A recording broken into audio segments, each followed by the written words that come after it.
the suit of fire, or wands. Energy. Life is a tremendous energy phenomenon. You are not aware of how much energy you have. This energy is creative, not destructive. Any energy that comes out of meditative silence is creative. Action. Mind always thinks in terms of purpose, profit, utility. When the mind disappears, action does not disappear. Activity disappears. And there is a great difference between the two. Activity has utility. Action is pure joy, pure beauty. You act not because something has to be achieved, you act because action is a dance. A song.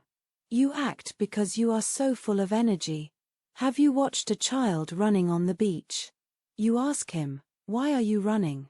What is the purpose of your running? What are you going to gain out of it? What is the utility of it all? You can use your time in a more utilitarian way. Why waste your time? The child is not concerned about utility at all. He is enjoying his energy. He is so full of energy. Action comes out of energy. Activity is businesslike. Action is poetry. Activity creates bondage because it is result-oriented. You are doing it not for its own sake, you are doing it for some goal. There is a motive. And then there is frustration. You did not enjoy the activity itself, you were waiting for the result. Activity means there is a goal. Activity is only a means to an end. Action means that the means and the end are together. That's the difference between action and activity. When action arises in you, it has a totally different dimension. You act for the sheer joy of acting. Action is an end unto itself, it has no utility.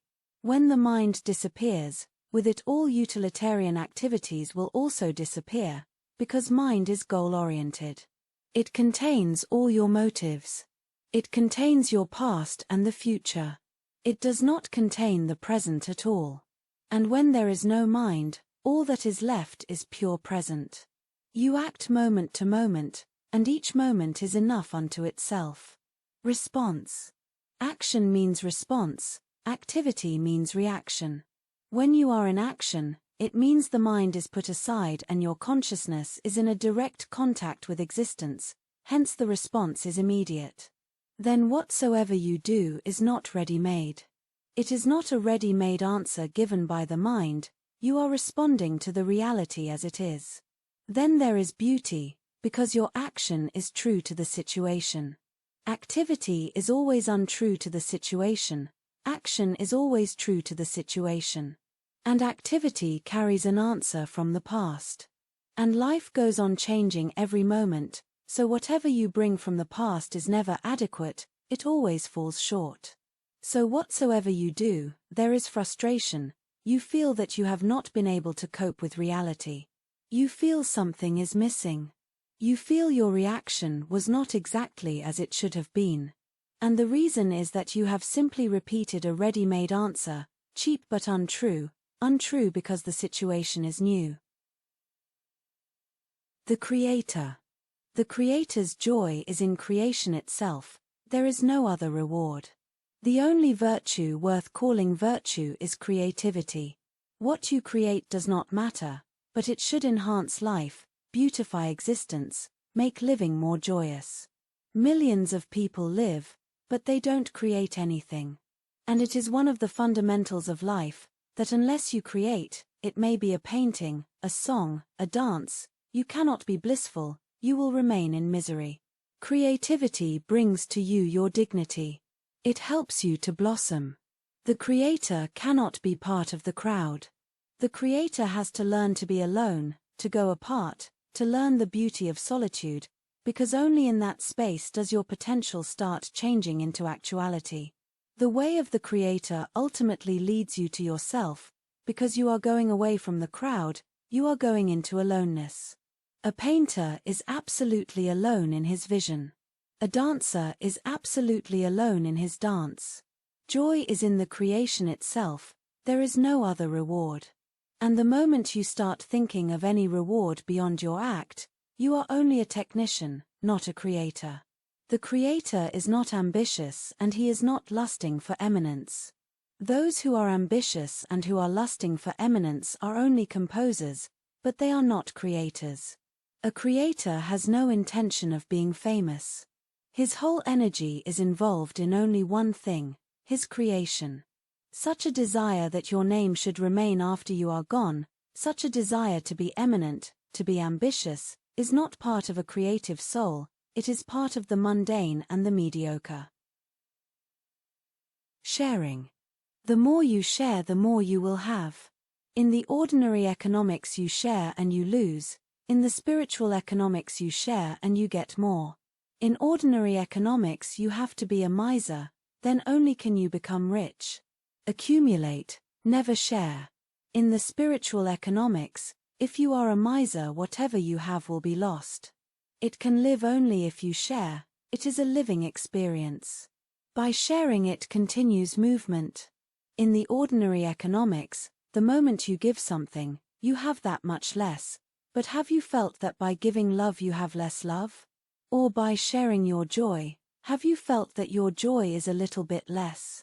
If you watched, you will be surprised, by sharing, your joy is a little bit more.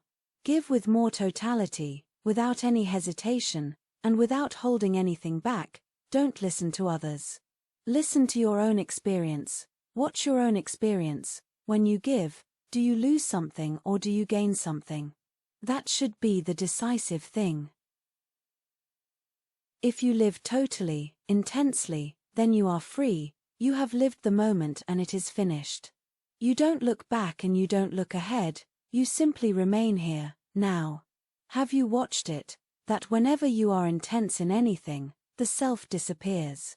You are in love with someone, in the very intensity of your love, the self disappears. There is only love. Or when you are in anger, the intensity and totality of anger makes the self disappear. You are no longer there, only the anger exists. You can watch it in your own life. Whenever something is possessing you, the self is not found. The self is there only when you are half-hearted in something. That which you hold back becomes the self. If you are totally involved in painting, in doing some work, singing a song or dancing, or playing guitar, if you are totally in it, you will immediately see you are not there. Something of the beyond has taken possession of you. The self is not there, unself is. Seeing a beautiful sunset, you were so lost in the beauty of it, and for a moment there was no idea of the self. You were not there. You were not frozen, you were fluid, flowing. This is what Krishnamurti calls the moment when the observer becomes the observed. The sunset possessed you. The observer disappeared into the observed. You were not separate, you were not a spectator. You were in it, you were part of it. A child always lives totally, whatsoever he does. If he hates you totally, and when he loves you totally, and in a single moment he can change. And because it is total, it does not leave a trace behind. That's the beauty of totality. It does not accumulate psychological memory. Only partial living creates psychological memory. Then everything that you have lived only in part hangs around you. Hanging there unfinished. That's the whole theory of karma. Unfinished jobs, unfinished actions go on waiting to be finished, to be completed, and they go on goading you, complete me, because every action wants to be fulfilled. But if you live totally, intensely, then you are free of it, you have lived the moment and it is finished. You don't look back and you don't look ahead, you simply remain here now. There is no past, no future. That's what I mean by celebration. In a real moment of celebration only the present exists. Intensity.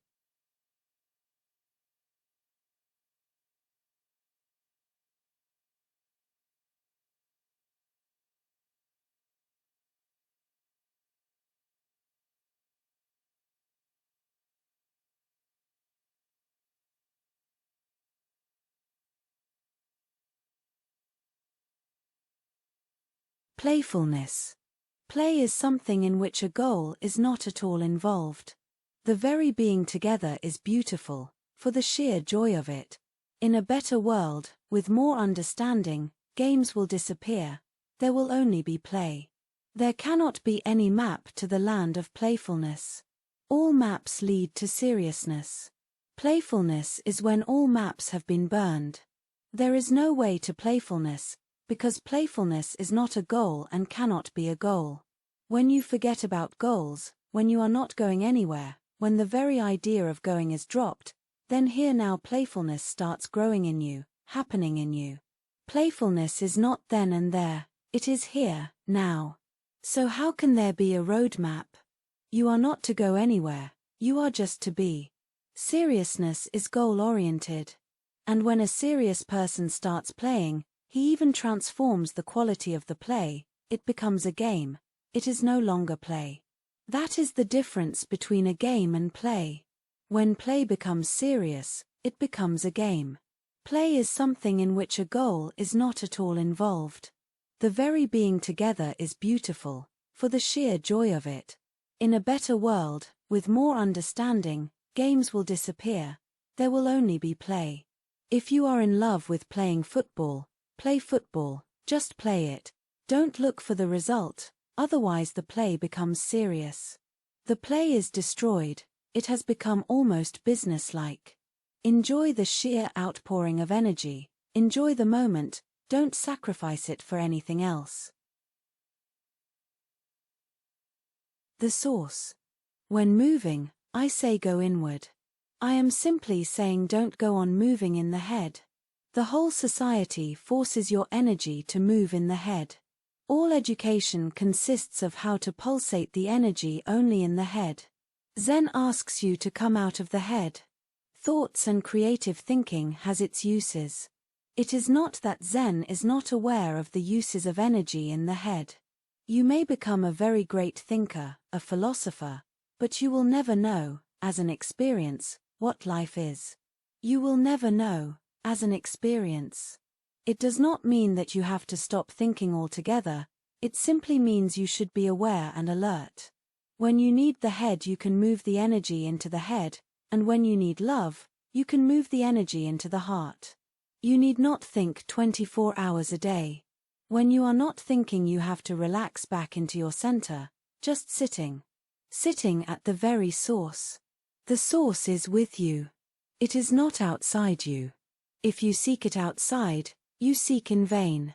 Close your eyes and go within yourself. It is there. You are a light unto yourself. Possibilities. To live means to remain available to all possibilities. You are not limited, you have an unlimited being. You can be anything, the next moment can bring anything.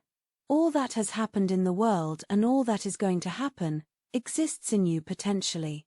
You can be in millions of ways. To live means to live through change, movement. A predictable life is a mechanical life. Unpredictable, you are pulsating with life. We are always standing on the crossroads from where an infinite number of paths emerge.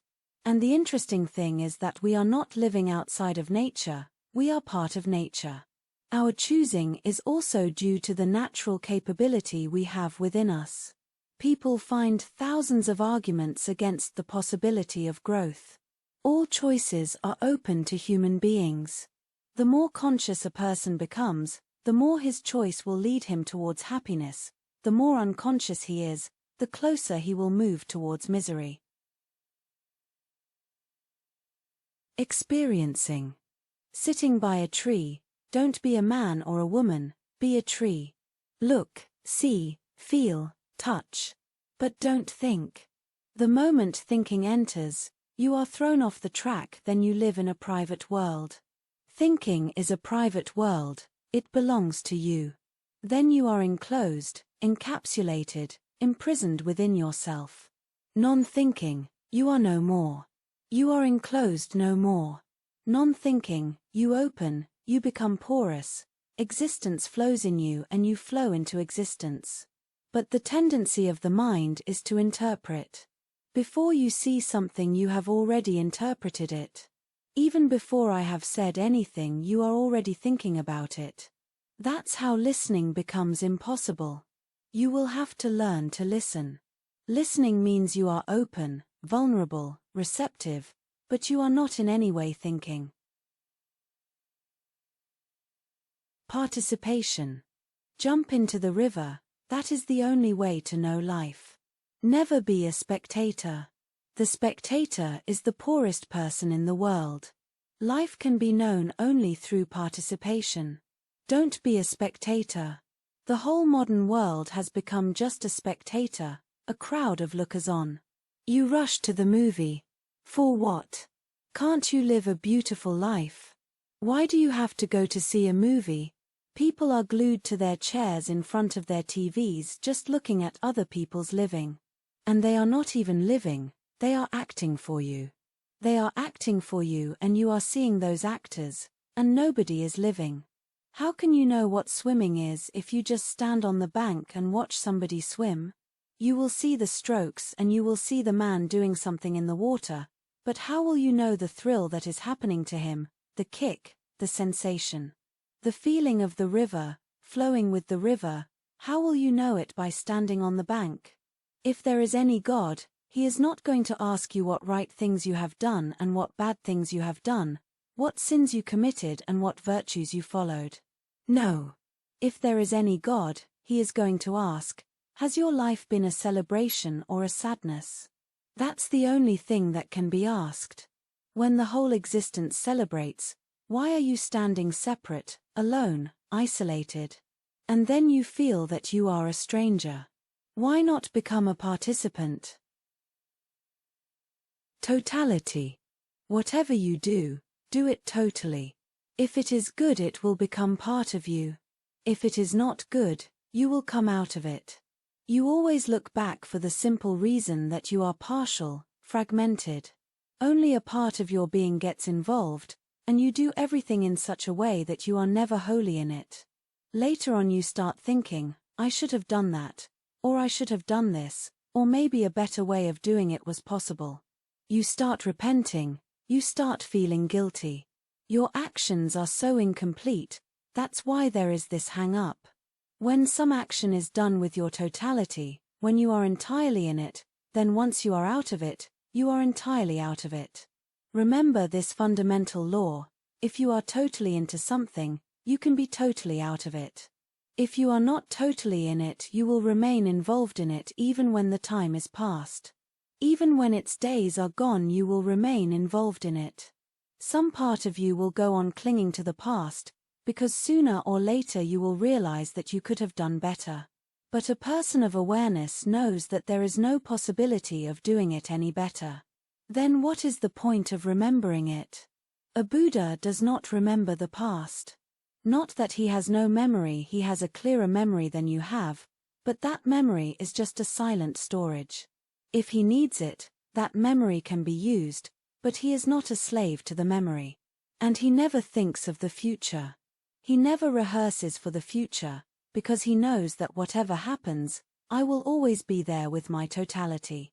So he simply acts spontaneously, with no memory, with no future projection.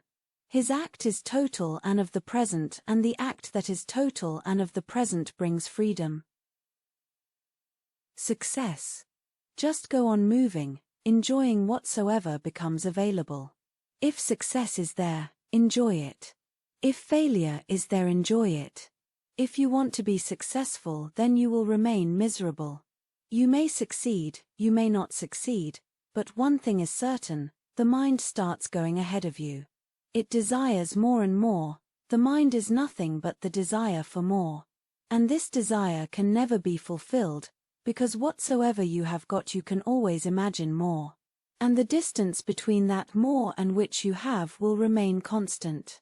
This is one of the most constant things in human experience. Everything changes, but the distance between that which you have and that which you would like to have remains constant.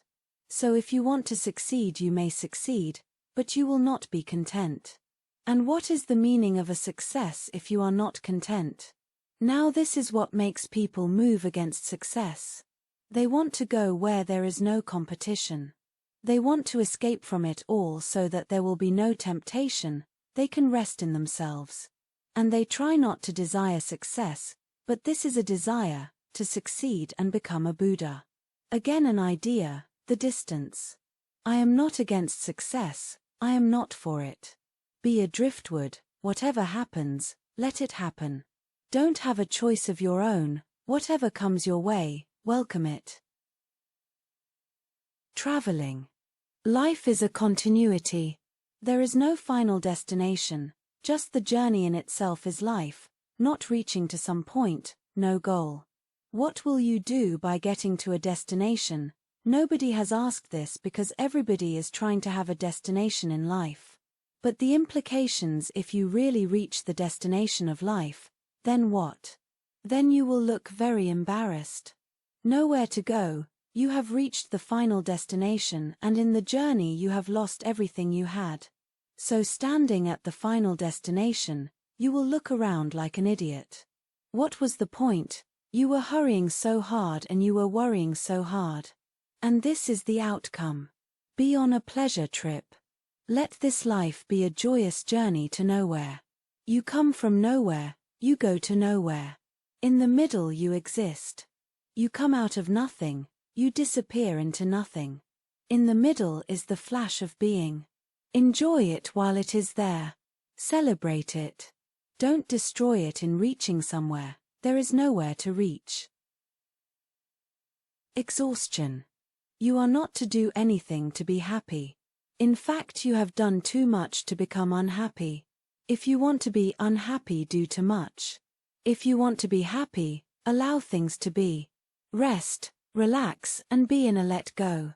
Let go is the secret of life. When you are in a let go, many things start happening. They were already happening, but you were never aware.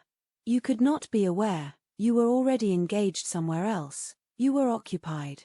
The birds go on singing. The trees go on flowering. The rivers go on flowing. The whole is continuously happening, with infinite celebration going on. But you are so engaged, so occupied, so closed. No sun rays can penetrate you, no breeze can blow through you, you are closed. You are monads. Monad means something without any windows. With no opening, with every possibility of an opening closed. How can you be happy, so closed? How can you participate in the mysteries all around? How can you participate in the divine? Where are you going? And you think that somewhere in the future there is some target to be achieved. Life is already here. Why wait for the future? Why postpone it for the future? You go on postponing and you go on missing the life that is here and now. It is very easy to be active. People are continuously active, restless, day in, day out. That's what has happened in the West. People cannot sit in rest, even for a single moment. They cannot be at rest. They need something to keep them occupied. They are driving themselves mad through activity.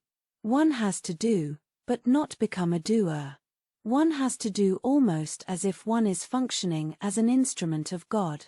One has to do and yet remain egoless. Act, respond, but don't become restless. When the action is complete, you have responded adequately, go into rest. Work when it is needed to work. Play when it is need to play. Rest, you have worked and played. Don't think of work. Don't think of the office, don't think of the files. Forget all about the world. Enjoy it. This is possible only when you learn the secret of action through inaction. And then in the office, in the factory, do whatsoever is needed, but ever while you are doing, remain a witness. In deep rest, utterly centered. Nothing is moving at the center. Suppression. Into the unconscious you go on throwing all the rubbish that society rejects, but remember, whatsoever you throw in there becomes more and more part of you. Through suppression, mind becomes split. The part that you accept becomes the conscious, and the part that you deny becomes the unconscious. This division is not natural. The division happens because of repression. And into the unconscious you go on throwing all the rubbish that society rejects, But remember, whatever you throw in there becomes more and more part of you. Now psychologists say that diseases are caused by repressed emotions. So many heart failures means so much anger has been repressed in the heart. So much hatred that the heart is poisoned. Why? Why does man suppress so much and become unhealthy?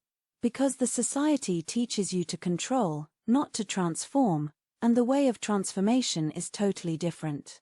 It is just the opposite. In controlling you repress. In transformation you express. But there is no need to express on somebody else. Next time you feel angry, go and run around. Where has the anger gone?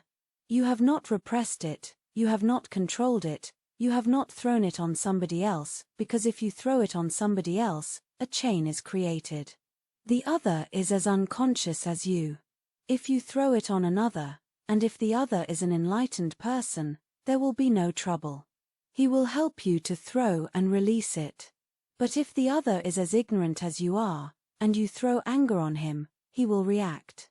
He will throw more anger on you, he is as repressed as you are. Then a chain is created, you throw anger on the other throws anger on you, and you become enemies. Anger is just a mental vomit. Something is wrong that you have taken in and your whole psychic being wants to throw it out. There is no need to throw it out on somebody else.